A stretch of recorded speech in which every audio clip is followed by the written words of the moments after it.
Hi everyone, welcome back to Kravings Food Adventures. I'm Karen Ahmed. I have a super exciting recipe for you today. I'm making a delicious fish curry. Now this is a traditional Goan fish curry. You can use any kind of fish. I've used kingfish in this recipe. The gravy is just luscious and velvety and it is great served with some rice and maybe some pickle on the side. I'm going to start with a pound of fish slices. I'm using kingfish, but you can use any kind that you like. Add some salt, a half teaspoon of chili powder, a half teaspoon of turmeric powder, and just marinate it. You can find Kashmiri chilies in Indian food stores. They are not too spicy and they are used for their incredible color. To get a smooth paste, I've soaked 6 Kashmiri chilies overnight in hot water. And I'm just going to add these to my food processor without the stems.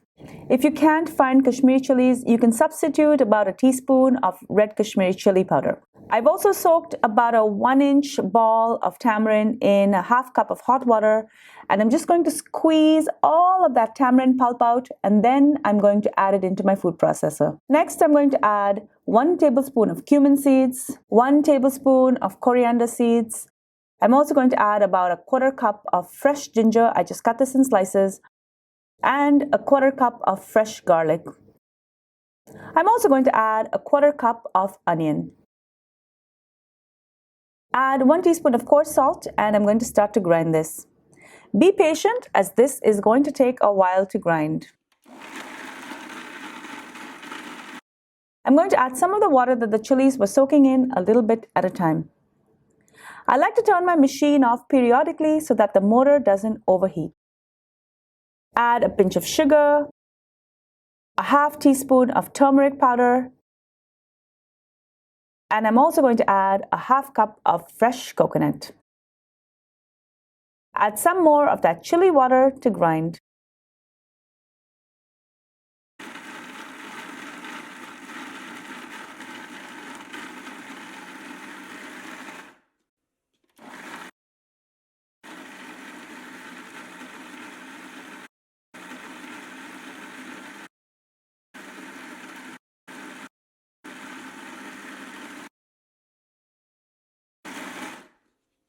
This is not looking too bad now, but we want to strain it so we get a smooth, silky gravy.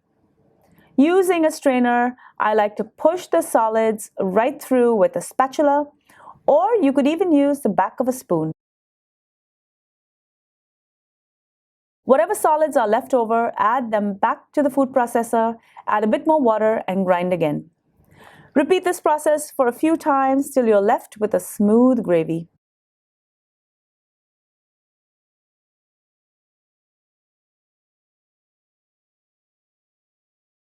Typically, fish is not fried before it's added to the gravy, but everyone, including myself, in our family prefer our fish a little bit fried.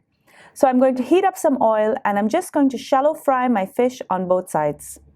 I find that frying the fish makes it a little bit firmer in the gravy and it won't flake or fall apart later.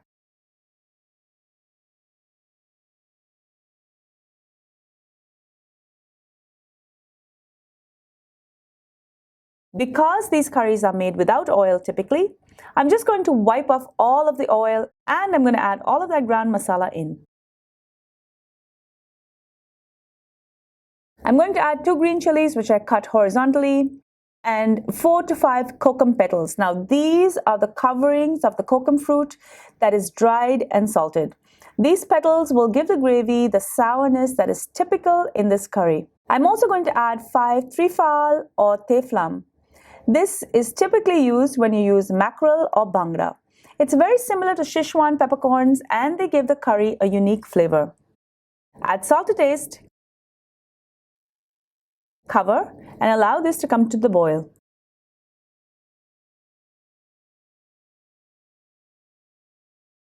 I'm now going to insert my fish and I'm going to allow this to finish cooking.